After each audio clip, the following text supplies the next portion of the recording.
अति प्लस आपक, जब भी Yes, य का नियम हो, मैंने आपको बताया था, जब भी य आ जाता है तो वो ई प्लस अ के मेल से बनता है, तो अधि प्लस आपक। अगर आ जाता अत्याचार तो अति प्लस आचार, अगर होता अत्यंत तो अति प्लस अंत। य कभी भी नहीं आता है, ये ध्यान रखना। अगर वर्ड होता अभ्युदय तो अभि प्लस उदय, कि ये याद रखना। उपसर्ग में बेटा सिंपल शब्द नहीं आएंगे कि सफल में उपसर्ग अलग करो कि स प्लस फल, ऐसे नहीं होंगे। वो वर्ड या तो कहीं ना कहीं अनुस्वार की बिंदी से रिलेटेड हो गए, जिसमें अगर कंफ्यूज होते हैं स्टूडेंट तो उनको लगता है न लगता है, जबकि वहां पर म लगेगा। चाहे वो अहंकार आ जाए, चाहे वो संजय आ जाए, चाहे वो संवाद आ जाए, चाहे वो किसी भी तरह से संबंध आ जाए, तो सम प्लस बंध, सम प्लस जय, सम प्लस वाद, सम प्लस चयन। क्लियर है?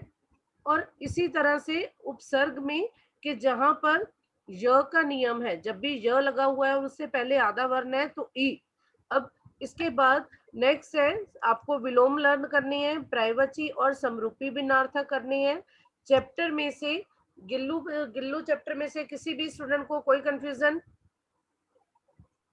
महादेवी वर्मा की लिखी हुई हैंड रेज करोगे। मैं छोटे छोटे से क्वेश्चन पूछ रही हूँ कि गिल्लू को व्यक्तिवाचक से या जातिवाचक से व्यक्तिवाचक कैसे बना दिया गया। गिल्लू पाठ में लेखिका ने उसको जातिवाचक से व्यक्तिवाचक में बदला कैसे?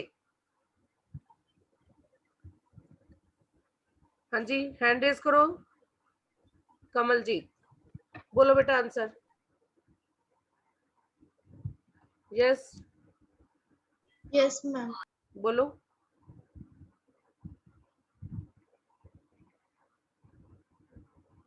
बेटा आप अनम्यूट करो अपने आप को। जब हाँ yes, जी, ma'am. जब लेखिका ने गिलहरी को घायल देखा था, तब वह उसे ठीक करने के लिए अपने साथ ले गई थी और उसने उसका नाम गिल्लू रख दिया था। इस तरह उसने जातिवाचक से उसे व्यक्तिवाचक में में बदल बदल दिया। दिया। Very good. अब नेक्स्ट है, अब जिन कौओं ने उसे घायल किया था, लेखिका उनके बारे में अपने विचार व्यक्त करते हुए क्या कहती है? अगर आपको क्वेश्चन आ जाता है कि कौवे को लेखिका ने एक साथ समादृत और अनादृत प्राणी क्यों माना है? सबसे पहले कौवे को समादृत प्राणी क्यों कहा गया है? हैंड रेज करो जल्दी से।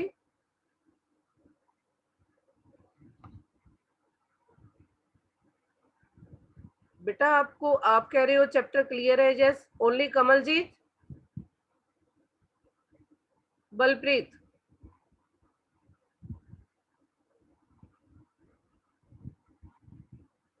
Ma'am Balpreet yes. बोलो आंसर।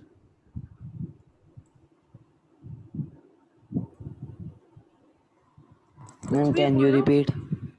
एक तो वीडियो ऑन करो, कुछ भी गलत भी बोलो तब भी कोई बात नहीं, अब बोलो तो सही कि कौवे को समादृत, समादृत आदर के योग्य क्यों माना गया है? मैम कौवे को समाद्रिक इसलिए माना गया क्योंकि ये एक परंपरा थी कि अगर पूर्वज हमसे कुछ मांगना चाहते हैं तो वो कौवे के रूप में आते हैं, और जब कौवे घर के बाहर कौं कौं करते हैं इसका मतलब कोई दूर के रिश्तेदार हमारे घर आ रहे हैं। यस, कि ये परंपरा थी नहीं बेटा, परंपरा है। सिर्फ आपने बाकी सारा आंसर सही बोला है, वेरी गुड। कि ये माना जाता है कि आज भी हमारे समाज में ये परंपरा या ये माना जाता है कि श्राद्ध के दिनों में स्पेशली कब उसको आदर दिया जाता है, कि श्राद्ध के दिनों में, कि अगर कौवे को खाना डाल दिया जाए और वो खाना ग्रहण कर लेता है तो ये माना जाता है कि हमारे पूर्वजों तक उसके द्वारा खाना पहुंच गया है। और दूसरा कि जे अगर ये अपनी काव काव करता है किसी के घर पर, किसी के घर की छत पर, तो ये समझा जाता है कि ये हमें किसी मेहमान के आने की सूचना दे रहा है। अब इसी प्राणी को अनादृत कब माना जाता है? अनादृत कब माना जाता है हितेश्वरी? क्या बात है, आप आंसर सुनाना नहीं चाहते? हाँ जी हितेश्वरी। नो वन, किसी भी स्टूडेंट को ये क्लियर नहीं हुआ कि अनादृत प्राणी क्यों माना जाता है? हितेश्वरी अनम्यूट करो अपने आप को। लावण्य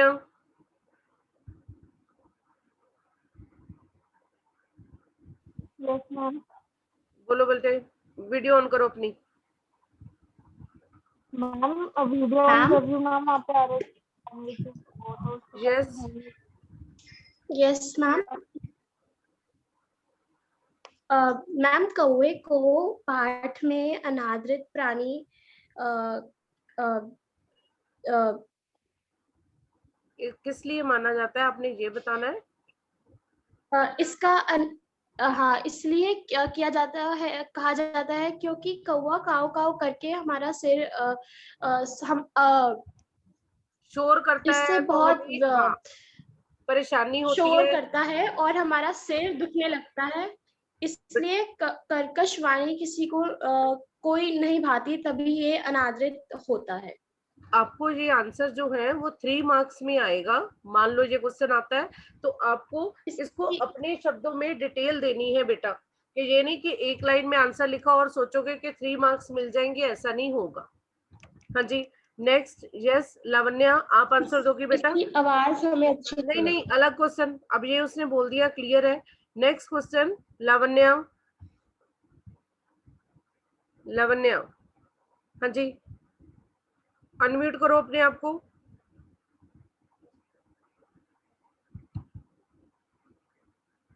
यस मैम। हाँ जी, आपको आंसर देना है कि लेखिका को सोनजूही के पौधे पर लगी कली को देखकर किसकी याद आ रही थी और क्यों।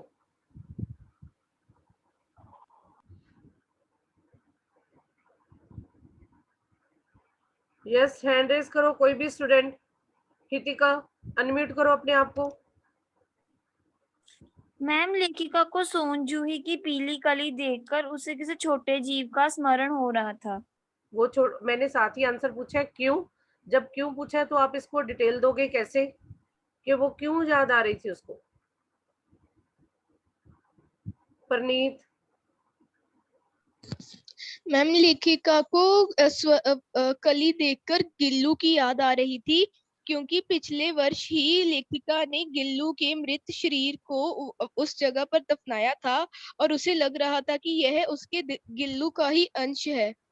और उसने क्या सोचा था कि जो 2 वर्ष तक उसके पास रहा, क्योंकि उसकी जीवन अवधि ही 2 वर्ष थी, और उसने उसको पिछले वर्ष ही इस जगह पर दफनाया था या उसको समाधि दी थी मृत्यु के बाद। और तब उसने ये सोचा था कि जब भी वसंत के मौसम में इस पेड़ पर पहली पीली कली खिलेगी तो वो गिल्लू के रूप में होगी, और आज उस कली को खिला देखकर उसे उस छोटे जीव की याद आ रही थी।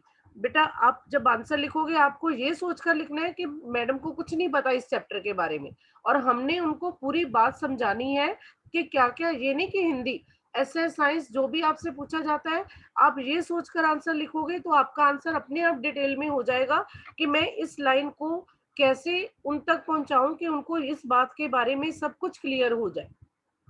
आपने अपने आंसर द्वारा क्लैरिफिकेशन देकर उसको डिटेल देनी है, कि जब उसके साथ पूछा जाता है क्यों, तो क्या कारण था कि वह 2 वर्ष उनके पास रहा था, और 2 वर्ष क्योंकि उसकी जीवन अवधि ही 2 वर्ष होती है गिलहरी की, तो इसलिए 2 वर्ष बाद जब उसकी मृत्यु हुई तो उसको समाधि या उसको दफनाते वक्त उसने क्या सोचा था कि जब भी वसंत के मौसम में यहाँ पर पीली कली खिलेगी तो वो मुझे उस गिल्लू की या उस लघु प्राणी की याद दिलवाएगी जो मेरे पास रहा था। हाँ जी, अब नेक्स्ट क्वेश्चन इनप्रीत। इनप्रीत की हो गई टर्न। प्रांजल।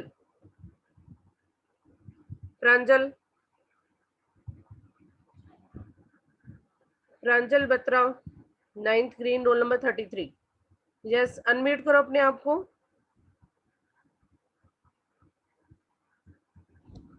बेटा आप स्टूडेंट ना तो वीडियो ऑन कर रहे यस हो। मैम। हाँ जी बेटा, गिल्लू ने सेविका की भूमिका निभाई कैसे, अपनी वीडियो ऑन करके आंसर दो मुझे। प्रांजल।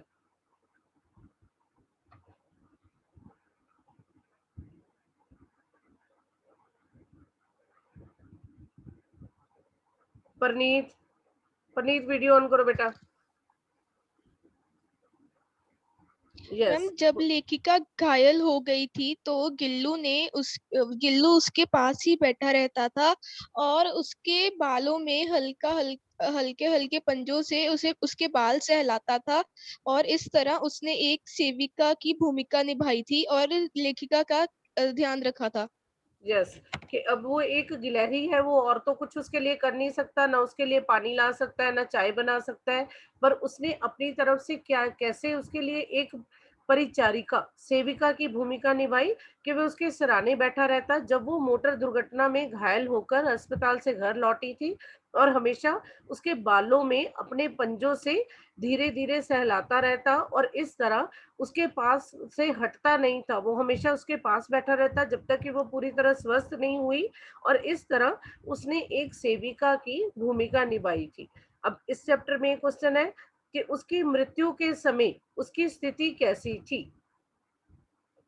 जब उसकी मृत्यु हुई उस समय उसकी स्थिति कैसी थी? उसके पंजे ठंडे हो गए थे? कोई भी स्टूडेंट? पंजे ठंडे हो गए थे?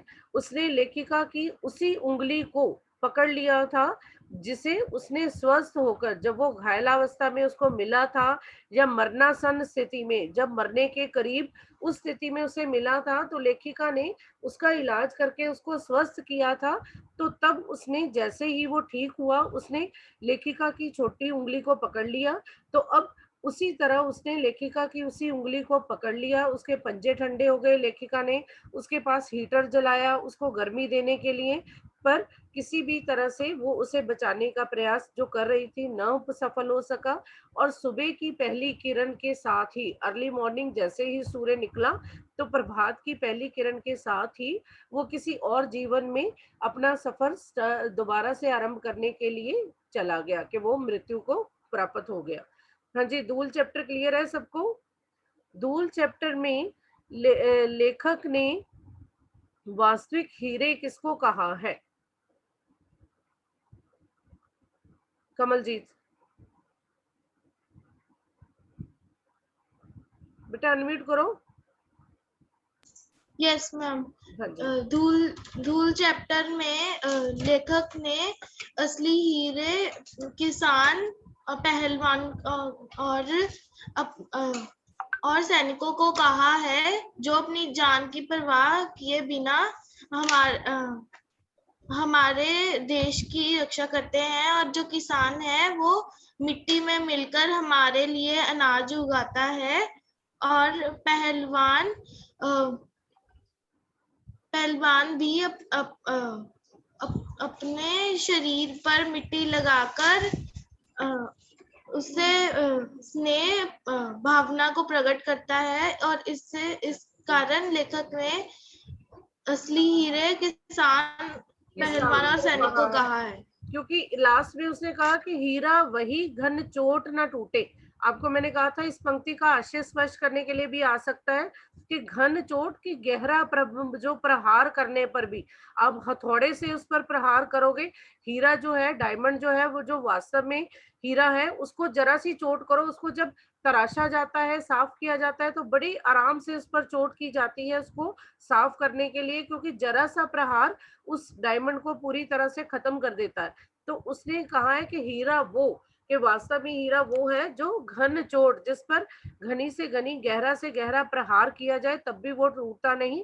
तो ये वास्तव में एक किसान को कहा गया है जो कठिन परिस्थिति में भी, वर्षा नहीं हुई, कभी उसने फसल बीज दी तो वर्षा ज्यादा हो गई, और कभी उसको बिल्कुल अच्छे से बीज नहीं मिल रहे, कभी उसको कुछ और मुसीबत आ रही है, पर वो अपने इस कार्य से भागता नहीं, वो परिस्थितियों का मुकाबला करता है, वो उनको झेलता है।